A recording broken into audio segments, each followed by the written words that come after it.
Well, hello everyone, and welcome to the undisputed heavyweight champion of the world show made for the fans by a fan. I am your host, as always, Richard Tiemann. This is the award-winning Fan Show.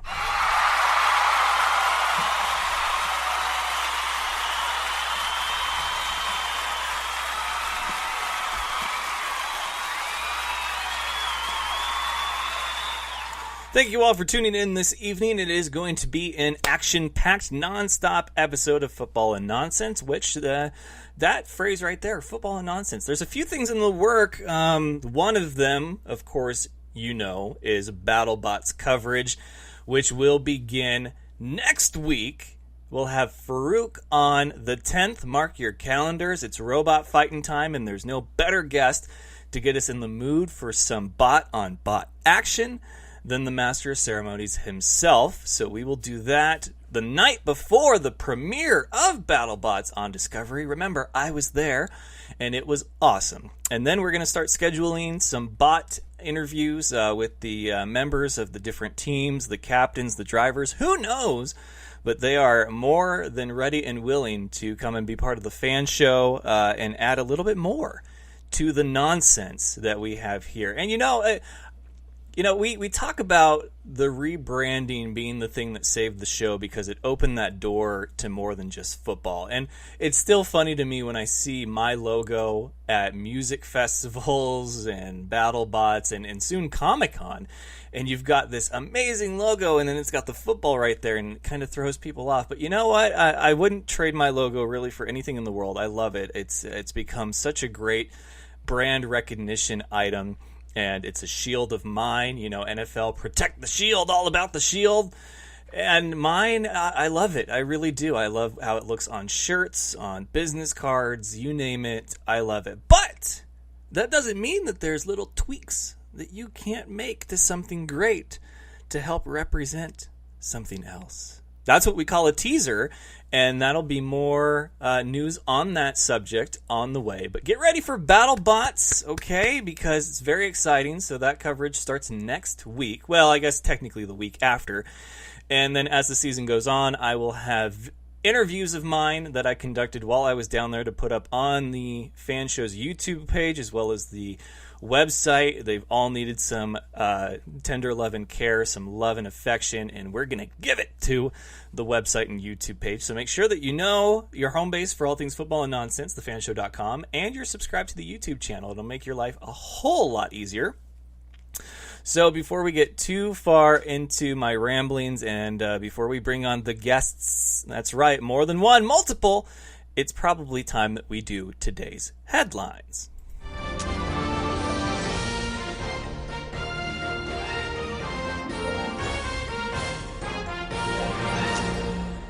And today's headlines are brought to you by Dynamite Enterprises. They are your one-stop shop for anything customized, from custom apparel, screen printing, embroidery, stickers, banners, trophies, and pretty much any item that you can imagine that you need a logo or artwork on. From pens to coasters to even foam fingers, Dynamite Enterprises has what you need to customize your world. Visit dynamiteenterprises.com today. They did an order of t-shirts for me. I saw a preview of them. Couldn't be more thrilled. We went over every minute detail, right? We went over the fabric of the shirt, the logo. We went and make sure that we had the perfect colors for each color in my logo. And I went and ordered about 125 of them. I'll pay for a certain chunk each time as the tour continues. We've got technically four more stops. I am including the championship game, the United Bowl, in this year's tour. But I was so thrilled working, especially with a local business here in Spokane. So go and check him out. Ethan is a rock star, and it's a very, very good feeling to do business locally with someone local here in Spokane. But it doesn't have to stop there. You can visit dynamiteenterprises.com, and they'll hook you up. So the headlines are that we had the draft, and with the first pick of the 2018 draft, the Cleveland Browns select Baker Mayfield, quarterback. And oh my, did every quarterback coach, or every couch quarterback and coach come out of the woodwork. Even Cleveland Browns fans were scratching their head at that one, like, what did we just do? You know, he's got that personality type that you either love or hate, plain and simple, right? It's either, if you don't like it, it's cocky and brash. If you do like it, it's confident in knowing that you have shortcomings, that those shortcomings have been pointed out to you, and that you're choosing to roll with it and pretty much own it. I like the owning it aspect to it, but it does have to come with its own kind of, cutoff. So Baker Mayfield, quarterback Oklahoma, goes to the Browns, number 1 overall. Saquon Barkley, the running back from Penn State, goes number 2 to New York. I thought he was the number 1 pick without a doubt, but Cleveland needed a quarterback. So did the Jets, number 3. They took Sam Darnold out of USC. I can't wait to see his first butt fumble. Oh my God, the tradition is alive in every way. USC quarterback goes to the Jets in the first round. Please let there be a butt fumble 2.0. I cannot wait for the memes and the GIFs. Then we had Denzel Ward, quarterback from Ohio State, go to Cleveland at number 4. So they did not trade any of their picks. They used both in the first round. Bradley Chubb to the Denver Broncos, a defensive end from NC State. Indianapolis at 6 took Quentin Nelson. And then we had Josh Allen, quarterback, go from Wyoming, go to Buffalo. Chicago, they took a linebacker and Raquan Smith out of Georgia. My Niners took an offensive tackle, Mike McGlinchey from Notre Dame. And then Arizona, with the number 10th pick, took Josh Rosen, quarterback UCLA, who he was apparently very upset that he went 10. And let me just say this, okay? You guys know my feelings about the draft by now. I'm not a big fan of it. I'm very anti-draft, right? But the thing that really upsets me are things like this. Look, if you're going to get picked in the first round and you want to be like, man, to all those teams that passed up on me, picks 1 through 9, you're gonna be sorry because I'm gonna ball out. If you want to say something like that, that's fine. I understand that. I mean, Shaq Griffin, who got taken by the Seahawks in the 5th round, which I'm so happy he got drafted, but I thought he was 2nd round potential easily. So he got taken by the Seahawks. If he wanted to say something similar to that, I understand. But for Josh Rosen to go and say that he was pissed, like blatantly upset that he fell as far as he did to number 10, it's like, okay, there are going to be guys that don't get drafted. And of those guys that go undrafted, there's going to be guys that, don't make the cut, that don't make the 53, that they don't make the training camp, and they don't make the final roster. And of those guys, there's going to be guys that never get a second chance, that never really get a first chance. And for you to sit there and be upset because you went 10th overall, get the F out of here, man. I don't even know what to say to you because it's just so ridiculous. You got drafted in the first round, top 10. There you are, number 10. You are the quarterback for the Arizona Cardinals, and you're going to bitch and moan because you weren't number 1? You weren't top 5? Like, oh, the ego of some of these kids. That's right, I said the K word again. Unbelievable. Really unreal.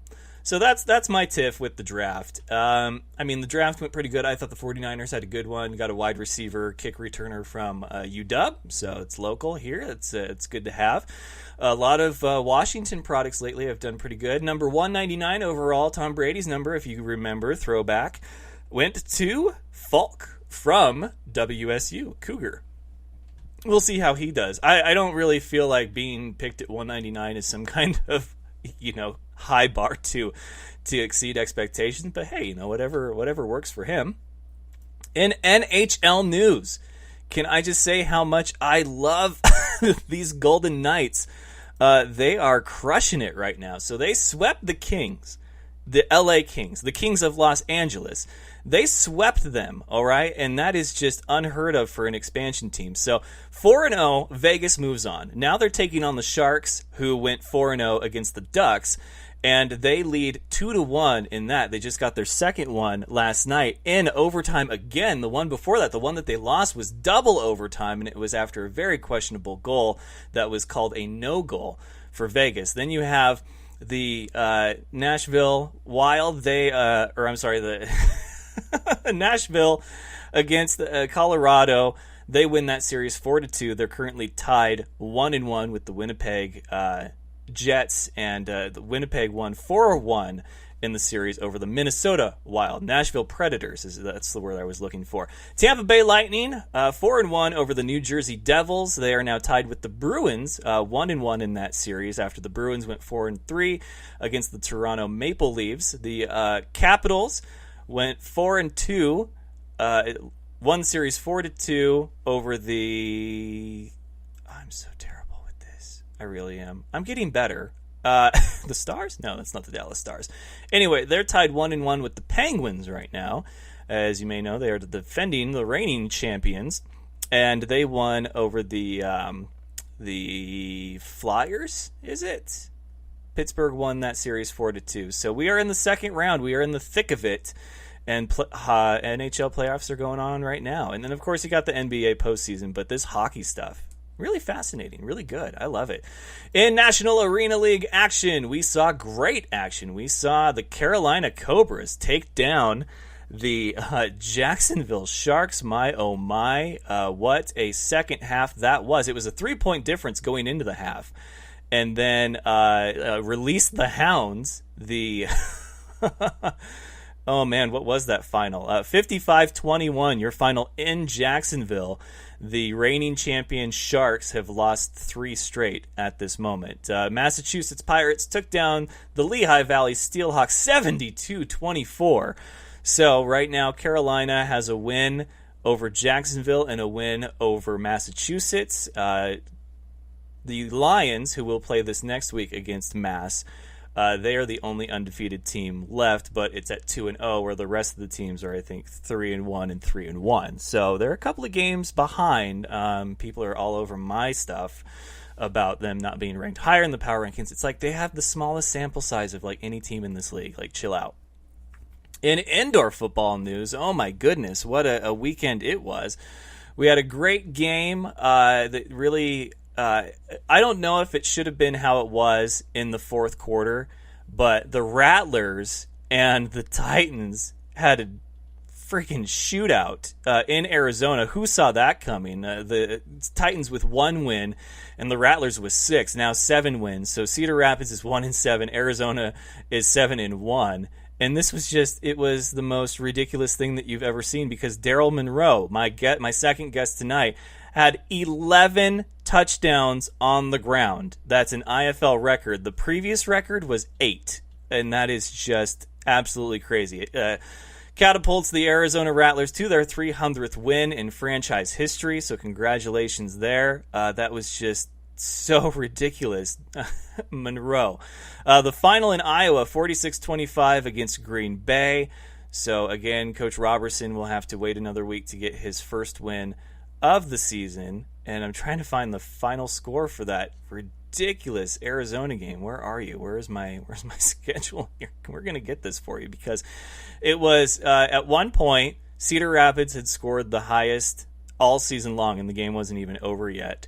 And then they both ended up, and then they ended up losing 83-84. Your final in Arizona. What a game! And that will do it for the headlines, so don't go anywhere. We'll be right back with more of the Fan Show and my first guest of the evening, a brand new one to the show. It is Robert Alberino of the San Francisco 49ers. No, not a player, not a coach, but a member of the front office and media, and I am a fan of that. We'll be right back after this. You're listening to The Fan Show, your home for all things football and nonsense. My special guest tonight, Farouk. Farouk, welcome. He's no expert, but here's the thing. Football and nonsense is what he brings. Sports talk with a twist. It's The Fan Show. Do you know him as Kevin from the League? It is none other than very funny Steve Ranazisi. 99% of the population doesn't know who I am, but the 1% do. They yell and scream inappropriate things at me in public. Kyle Ray. Kyle, welcome. And I was like, wow, I think we just saw the whole Super Bowl, Phyllis. It was like that scene in The Simpsons, like, why rent the movie? I just saw the best part. Funny man Brad Williams. Yeah, I'm here. I flew in just for your podcast. I've heard about this podcast. I've heard it's fantastic. It's Mac and Farva, but they are my special guests tonight. Steve Lemmy, Kevin Heffernan. I was in Mexico for 10 weeks in a Speedo. Like, that was me going to work. I was putting on a Speedo. Like, Farva is the most fun to play, and it was a blast to do that again, to do Farva again. So then the makeup artist had to put Vaseline on your body, right? Yeah. And then put the powdered sugar on top of that. Is your name really Richard Siemens? Listen live every Tuesday, Wednesday, and Thursday night on Spreaker.com or subscribe to the podcast on iTunes and SoundCloud. All right, ladies and gentlemen, we are back, and making his Fan Show first-time appearance is a member. He's the vice president, the executive producer for the 49ers and all their things, social media and media that they do, which is something that I'm such a big fan of, and he's awesome. I mean, what more can you say about a guy that's just like, yeah, I'm in your city and we can't hang out, but let me send you free stuff. Robert Alberino, how you doing, man? I'm doing great, man. I'm really happy to be on. And I'll tell you what, for all the listeners out there, that literally was the case. I would have 100% gone out for a beer or two or even three, but I was in like full dad mode in Spokane a few weeks ago. For everybody out there, I had, I only get so many hours with my daughter, and there is not a time where she's at a volleyball tournament in Spokane, right? So we traveled to Seattle, and by the way, rocked my stuff all the way through Seattle, got dirty looks, got in a car, drove all the way to Spokane, to the Spokane Convention Center right there, and she's out of the corner of her eye. She knows where I am all the time, and she got her just tail kicked up and down for like 2 straight days. I'm like, geez, I should have just gone with Rich and got a beer. It would have been so much easier.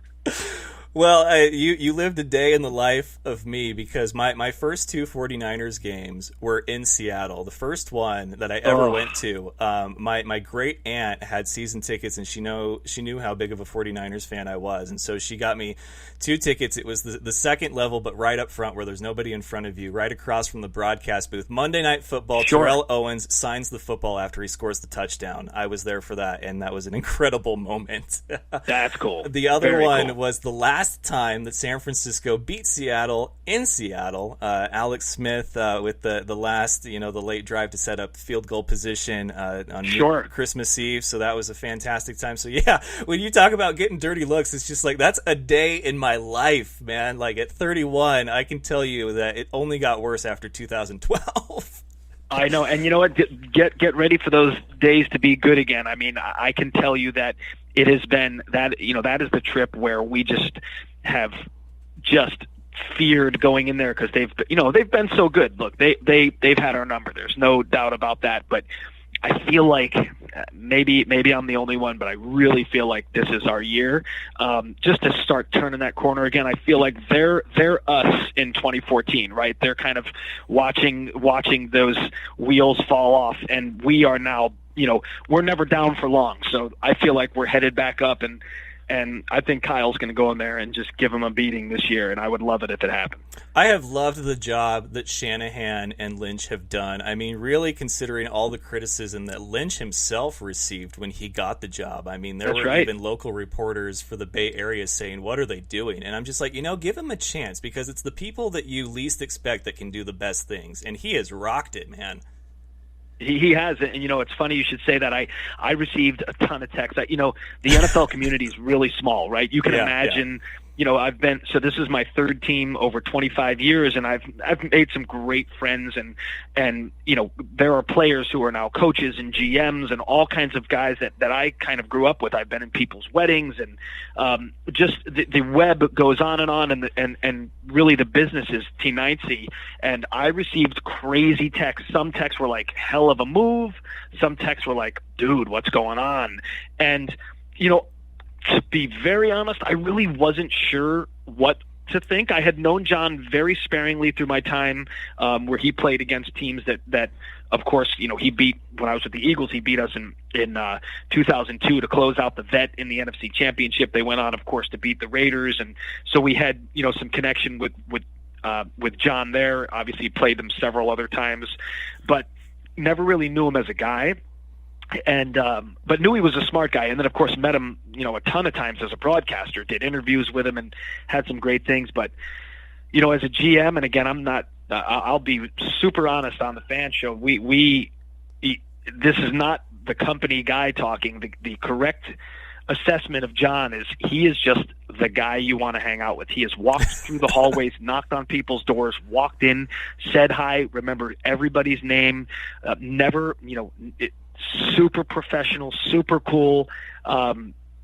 We are so blessed to have this guy on our team. And look, if we have a draft like we had last year, if this draft pans out to look like the draft of last year, we're going to be in great shape. Because I personally think, speaking on my own, I think we're probably 32 games ahead of schedule from where we thought we would be. A big part of that being, for Jimmy's sake. But boy, oh boy, if we can get guys who can contribute like they did in 2017, it's game on this year.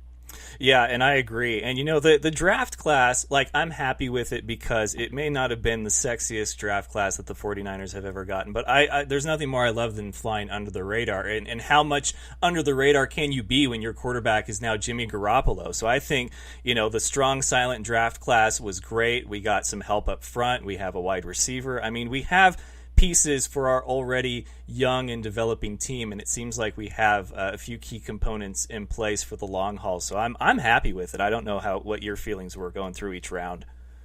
Yeah, I'm really happy with it. One is when you go get a big Irish mauler from Philadelphia, already you're starting off well. And I met McGlinchey literally the first hour that he hit the ground. We were in the lunchroom. There was a picture of him hugging Joe Staley or whatever on the site. I'm right to the left of Joe, and as I introduced myself to Mike's parents and was telling them, what I did and where I was from, because I'm from the East, and started talking with him, he came over, and my team photographer, who is sort of he's a mainstay here, T. Lloyd, he's our team photographer, has been with us for 21 years, I think, just started firing off these pictures, as I'm talking to him, and I can hear the pictures are being taken, and I'm shaking McGlinchey's hand, and I'm thinking to myself, oh man, these are going to be really bad pictures.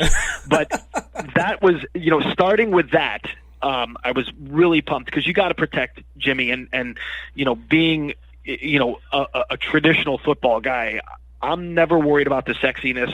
I am worried about the actual functionality of that draft. And, if you really want to talk sexiness, I mean, you're looking at, picking up punt returners. You're looking at getting people on the field that we just haven't had, a lightning effect in some of those positions. We've got some good players, but boy, wouldn't it be great to have somebody that everybody fears when they're back there? And so, Dante and those are the kind of guys that can light those things up. And, I mean, I really think that this was a super functional draft, and it filled a lot of holes. And camp will come around, and then the other thing that people are forgetting is, there's always those surprise cuts on other teams during camp, and you might pick up somebody who's a perfect fit for your team. That always happens. Somebody gets surprise cut from every team, and you're like, boy, let's go pick that guy up. And so I don't think the team is done rounding itself out. And, of course, you got to get lucky and you got to stay away from injury and all those things. But I think this draft class is going to play well into, how this team progresses. And I am not smarter than any scout nor any coach or any GM, but I liked what I saw. So I'm pretty excited from a content standpoint and get some good footage and highlights of these guys. Well, yeah, not only that, I mean, but if you look around at the rest of the division, I mean, what do they have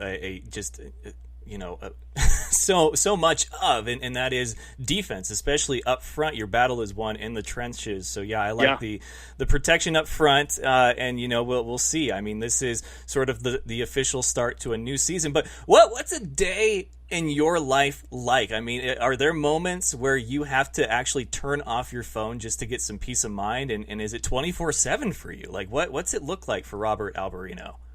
My life it's like a movie every day, Rich. It's so exciting. I can't even tell you. Like, literally, movie stars call me and they're like, "Dude, how do you even deal with the excitement?"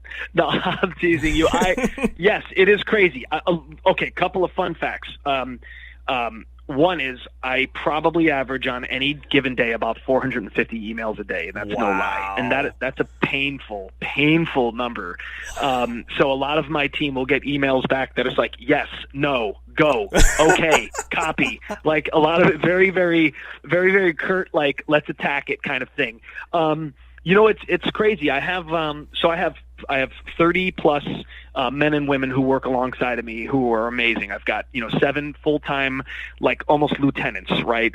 Who help me deal with everything from marketing to creative, branding, production, post-production, social, digital, the whole 9 yards. Basically anything that sort of moves and makes sound.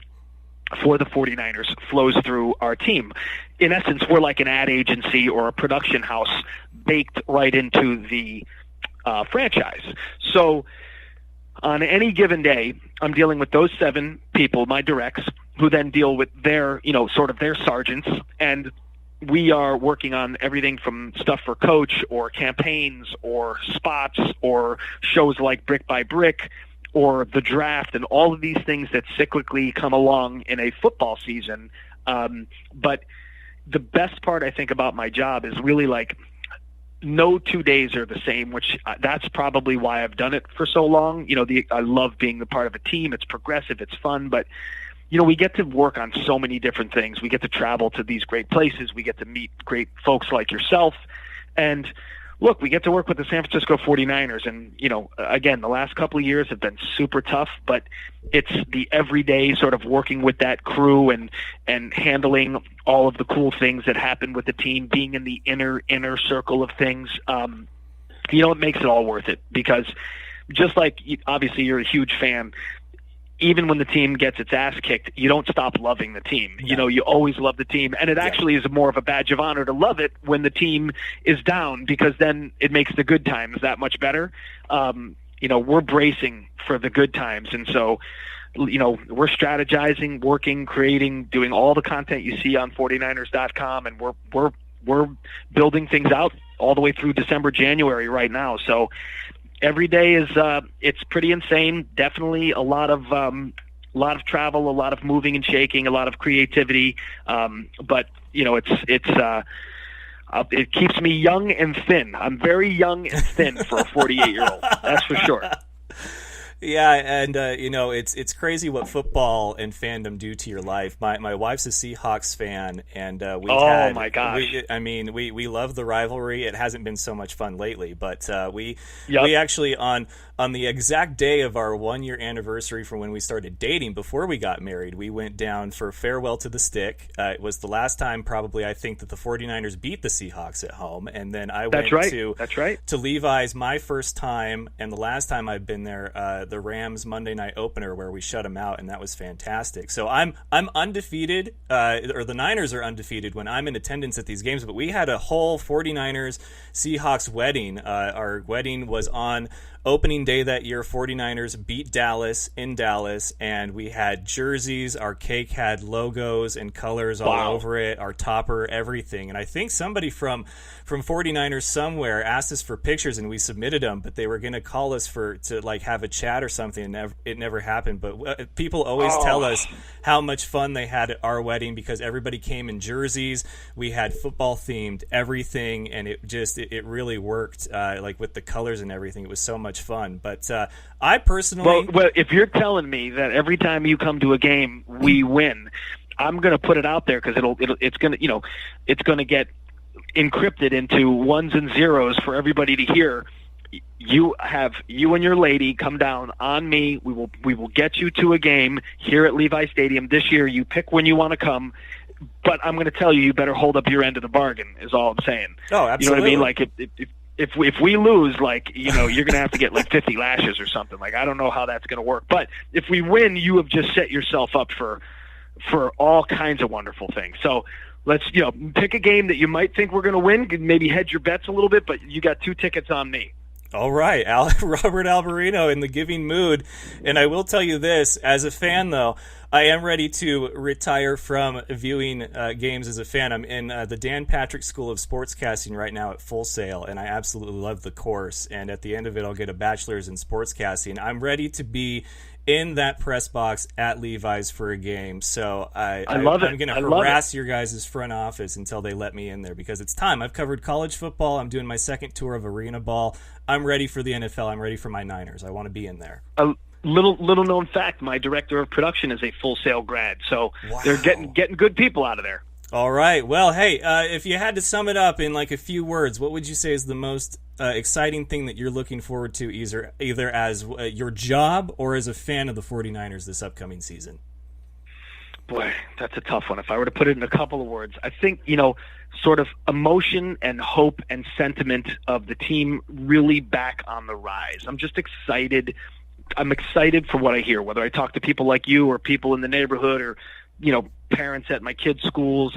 There's no more looking at me with a kind of a cocked head like, oh man, how you doing? It's like, dude, how are we doing?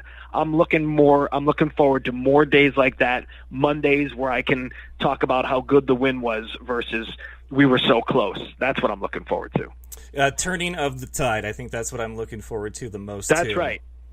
All right. Well, hey, man, I'd like to say don't work too hard, but I don't think that's even possible for you. But it's been an absolute pleasure to have you as a guest on the show. I look forward to talking more Niners with your schedule permitting as we get closer to the season and then, of course, throughout the season. But, hey, man, you are awesome without a doubt, and I can't thank you enough for everything, even just being a guest on the show. So you have a great night, and thank you again so much.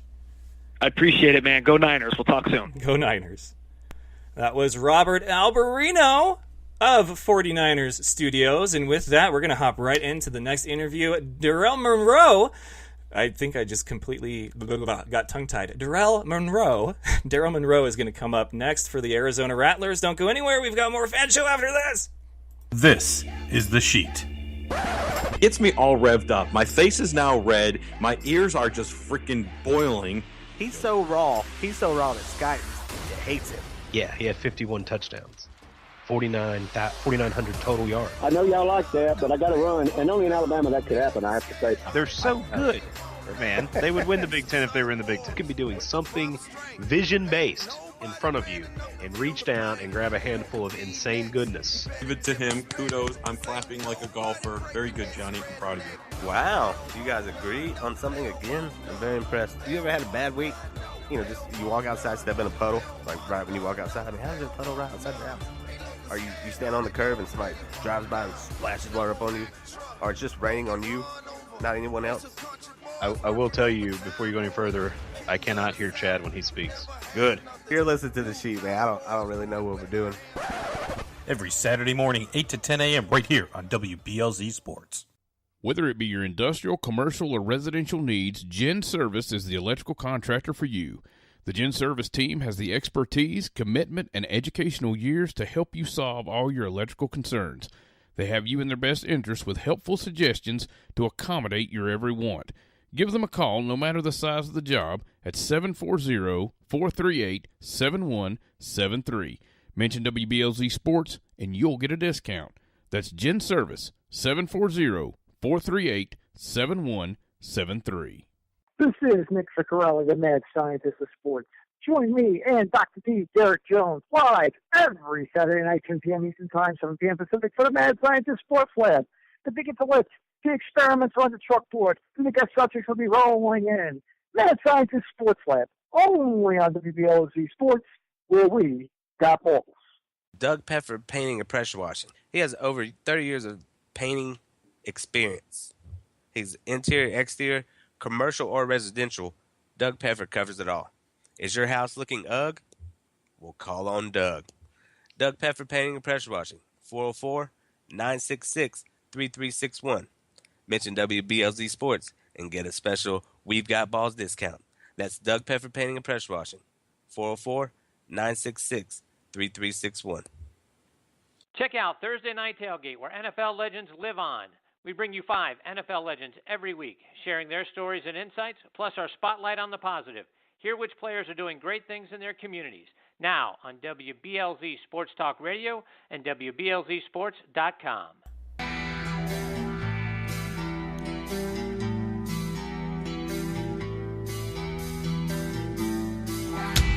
All right, ladies and gentlemen, we are back, and joining me is the man who was the centerpiece of, what do you say about this performance? 11 touchdowns, an IFL record on the night that the Rattlers would get their 300th win in franchise history. Mr. Darrell Monroe, how you doing, man? I'm doing all right. How you doing? I'm doing great.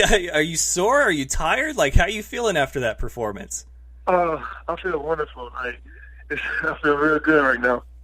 Was there soreness and none of that?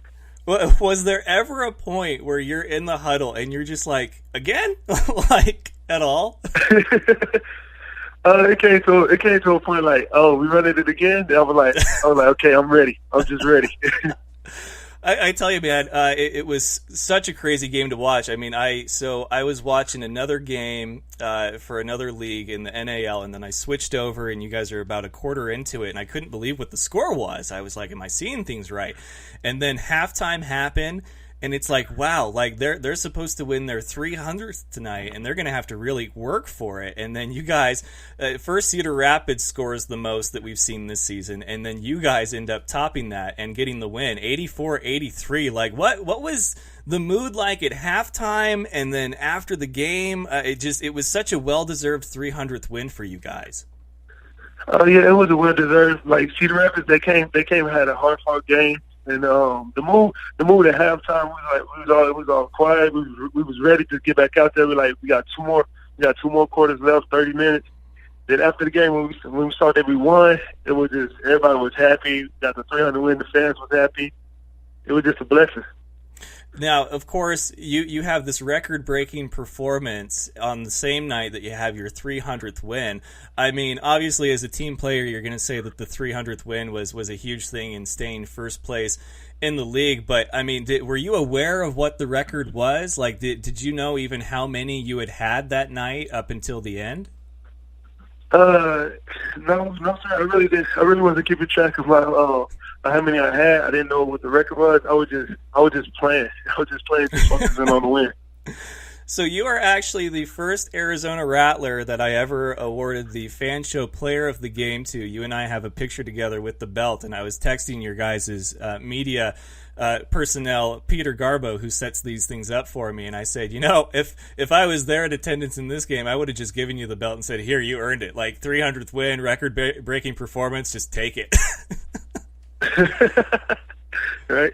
Oh, but man, it was so much fun to watch. It really was. I'm curious though, like as a player, as a team, I don't know, like if you can really speak for anybody else on this, but I mean, so here you are. You're now 7-1, but even still, had you lost that game, you would have been 6-2, tied with Sioux Falls. But you have like both of their losses are to you guys, so you're still sitting pretty in the league. Is there ever a thought that goes through your head, whether it's at halftime or towards the fourth quarter, where you're like, we just didn't have the magic tonight, but it's really not gonna matter too much? Or do you have to kind of clear all that out and just fight till the end of the clock reading 0-0?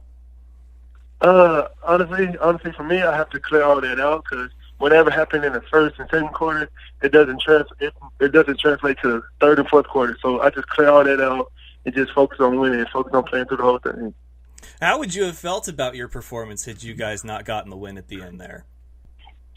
I would have felt about my performance like that I could have did a lot of things better. I could have fought harder. I could have did a lot of all the little things. Because you had the game winner, that was number 11, so you had the record already. I mean, you had the record at I think number 9, and so for you to say, there's some stuff I could have done better if we would have lost, I'm thinking, man, you're crazy. Oh, what's the best thing about being an Arizona Rattler to you? The organization and the fan base and the football players. It's just all wonderful. Like the fans, they come out and support us during the games, and they just bring us all energy when we play. The team, they nice. The coaches, just the whole organization. That's awesome, man. Yeah, you guys have an incredible fan base down there with the Snake Pit, and your guys' arena is probably second to none. I mean, it's a fantastic facility. So for you, you guys go in, you win the championship last year, you dethrone, I mean, in every sense of the word, the reigning champions who had won it back to back, however many times, I lost count. So for you guys going into this season, definitely starting off on a better foot than you did last season, where people were kind of wondering, the transition, was it maybe too much switching leagues, such a young team? But now, I mean, what keeps your bar at something for you on a personal level, that's something that's, just out of reach for you, that keeps you motivated, that keeps you going game in and game out through the season like this? Honestly, what keeps me motivated is my team and my family. My teammates keep me motivated by encouraging me to do better, to show me what to do. And my family, it's just family. Yeah, I think you guys are all one big family down there in Arizona. As far as we are. As far as you as a player, I mean, when you have a performance like this, knowing that so many of you are looking to get an opportunity at that next level, whether it be CFL or NFL, I mean, is this something where you're just like, man, like if this doesn't tell you what kind of worker I am, I don't know another piece of tape or highlight film that I've got that can. Like, is this something that your agent is all over getting out to every team after it happens? I hope so. He is, but he said, I really hope so. So I don't know for sure right now, but I hope he is. How long would you like to play ball for, whether at this level or at the next level? Just like, how long do you see yourself, behind the quarterback? I see myself behind the quarterback for a while hopefully at the other level, like NFL or CFL. Hopefully I see myself for that for a while. Well, you definitely have my vote to get a shot at that next level. I mean, it's just that record-breaking performance. I mean, it's one thing to break a record by one, like when they had the home run record for so long, and then it got broke by just the one, and then that stood forever. But you shattered it, and it was like that was Coach Guy's plan the whole time. He's like, this is going to be not only our 300th win, but your record-breaking night. I mean, was there ever a time where Coach Guy asked you, he's just like, are you cool with this if we do it again? No, because really we was always just focused on securing the win. We wasn't focused on the records or nothing. We were just focused on securing the win at that moment. If you had to think back to your performance, how many of those, if you can recall, were options that you didn't know if you were going to get the ball or not? Mostly all the pass plays.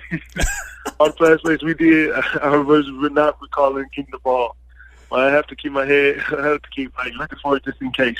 So, on a record-breaking night where you have 11 touchdowns, you're not sure on any one of them if you're actually going to get the ball in your arms and take it to the end zone. You're not sure because sometimes it's a read option. You're not sure. It all depends on what the defense will do. Oh man, that's and how so they playing us.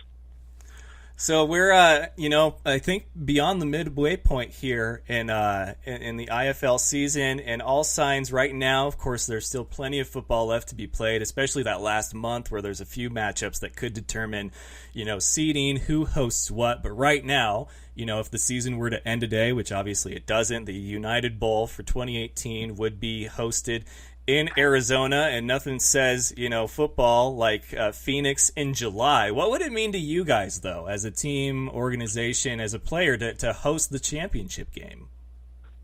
It will mean a lot. It will mean a lot for us to host the championship game in the Snake Pit, just because the fans deserve it, and they deserve to have the championship game held here.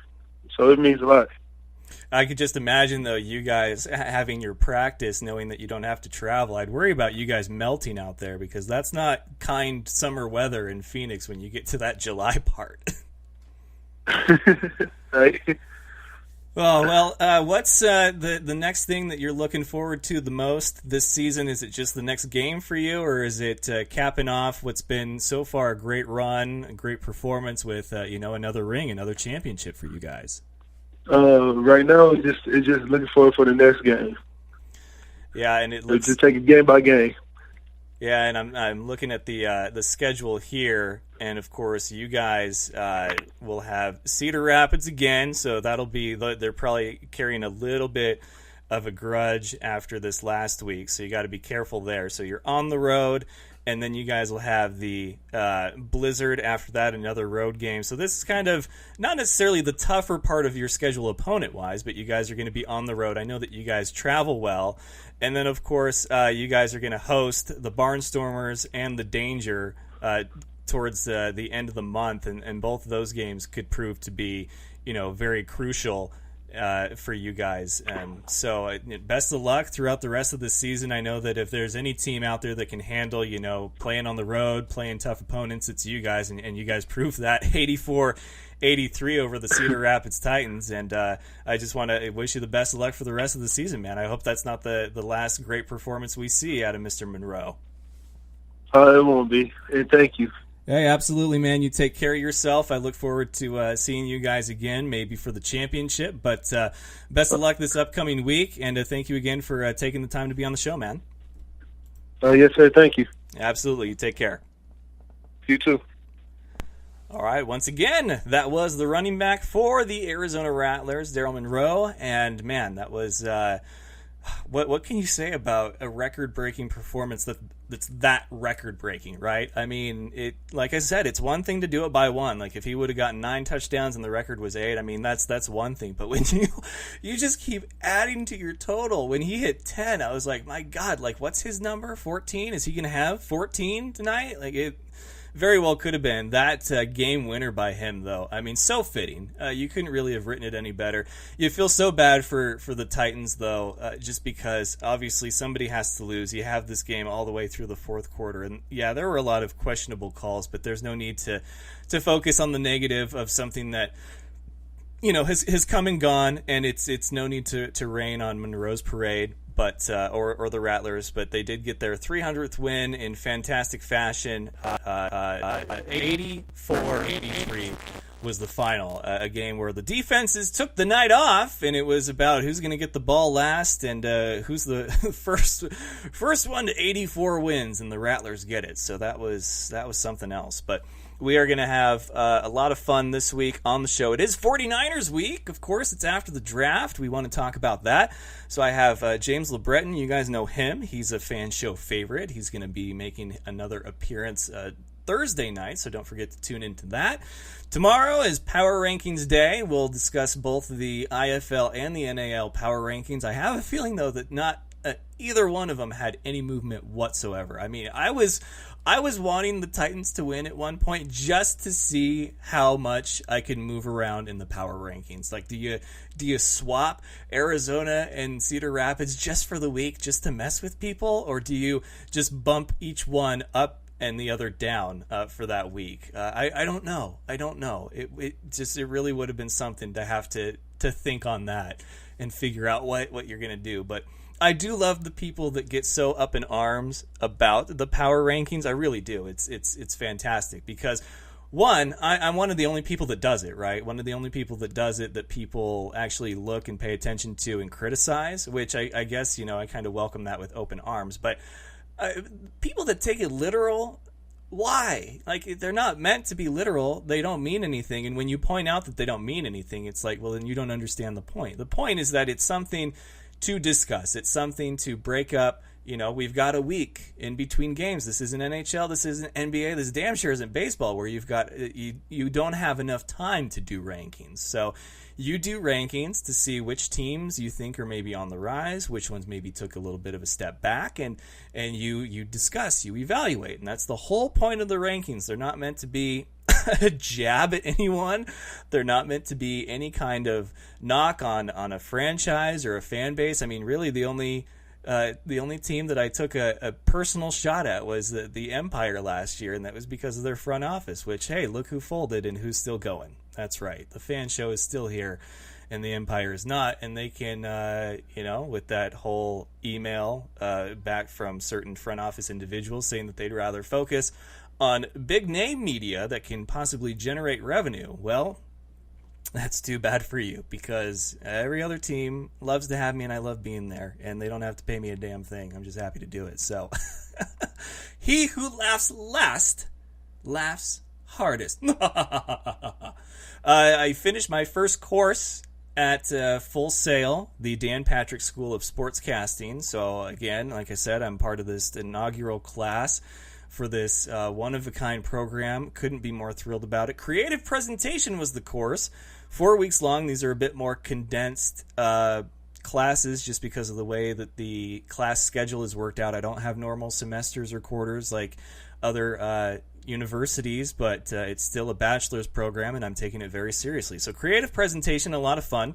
Talked about different lip and vocal and breathing exercises that you can do if you're giving a presentation or even talking to you guys on the show. Obviously, with the amount of times I've been tongue-tied this evening, I forgot to do mine. So,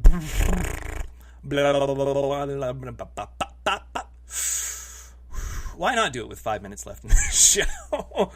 But it was great. The project that I just turned in was one that we started at the beginning of the class, and it was, so we're going to go through a few things each week and help strengthen your skills with creating a presentation as well as giving a presentation. And then at the end of the course, you will have to submit the week prior a first draft as far as like an outline, and then a video or audio of what you're looking to do, because you could do either way. You could either do an audio recording or you could do visual with audio. And I of course chose visual because that's what I feel I need the most work in. I can talk my face off on a microphone here on the show, but I don't know if I can do it in front of a camera yet. So shout out to my friend Tori. She's a fantastic photographer. She helped me shoot the footage that I needed that I couldn't do on my own. So my final project, which may have been my final for that class, but that is not the final of what I had envisioned, because in all honesty, it was an idea that I had for a commercial I wanted to do. But it turned into a hire me video, and I'm going to master that thing and complete it and just edit the crap out of it and get it nice and shiny and perfect, and then we're going to make that thing go viral. So put it together. It was a few shots of me, a voiced over narration talking about like what this was. It was a hire me video, my body of work, what I've done, and then a slideshow. There was a sample interview, me and Coach Back, which is probably how I even got the grade that I did, featuring Mr. Back there from Carolina. And then finally at the end, I did did a rock style promo, and it was fantastic. I really had a lot of fun with it, but I could have done better. There's a lot of things that could have been done better. They will be done better. And then, of course, we'll see if we can't get it to go viral. So I do want to thank everyone that helped. Really, if you were in one of the photos, if you were in the video, any way, shape, or form, if you've liked it, thank you for all the love and support. It's been great. Got 100% on the project, which was the first 100 that I had gotten all class for that class, and I couldn't have been more thrilled by it. My professor was stoked for it. He said, I see what you were wanting to do, because I asked him first before I submitted. I was like, so I have this unique idea, but I want to know if it would be accepted. Like, I want to know if this would be acceptable to do. And he's like, well, what did you have in mind? I said, well, it's something along these lines. And he's like, as long as it's got this, this, and this, then I really don't care about the rest of it, but it does need to flow right, and it does need to show that you've improved from your first draft. And I said, absolutely, say no more. So I was sweating a few bullets, but it was great. Full Sail has been awesome so far. My next class is Business in Media and Entertainment. So excited for this class, because this is one of the missing pieces that I feel that is separating the Fan Show from goodness to greatness, and we're going to see. So welcome all of you along the journey. We've got BattleBots, we've got Comic-Con, we've got the rest of the tour. We've got so much happening on the Fan Show that I don't even have like days off anymore. I don't. My lunch at my day job is used to send emails, follow up phone calls, and get it done. I mean, that's the life. But the struggle is real. The struggle is awesome right now, and thank all of you who have supported it. Don't forget, visit teespring.com/thefanshow, the official merch site for apparel, and then a big shout out to Dynamite for making those fantastic shirts. Undisputed Belts, another proud partner of the Fan Show. They make that belt that you see me with everywhere I go. Tomorrow night is Mick Foley, hoping to get a photo op with him and the belt. It would be great since he was such a fantastic guest last week. If you missed it, go listen to it. If you're in Spokane, go to the 20 Years of Hell, the Hell in a Cell anniversary tomorrow night, Spokane Comedy Club. And I mean, that really about wraps up today. So tomorrow, brand new episode of the Fan Show, as they all are until further notice. New start time. Because of my day job, things had to get moved around a little, so I found a happy medium. It is now 7:30, 4:30. So 7:30 Eastern, 4:30 Pacific. You can subscribe to the podcast, iTunes, SoundCloud, iHeartRadio. You can like us on Facebook, follow us on Twitter, and follow along on the Instagram and the Snapchat. Your home base for all things football and nonsense is, of course, thefanshow.com. So once again, ladies and gentlemen, thank you for listening. Best of luck to you and yours. Thanks to my guests this evening, Robert Alberino and Darrell Monroe. Best of luck to you and yours. Go Niners, and remember, it's all fun and games until you butt fumble. Sam Darnold 2.0, it's coming. Good night, folks. Do you remember the time that Mark Sanchez ran into his own player's butt? That was funny sports.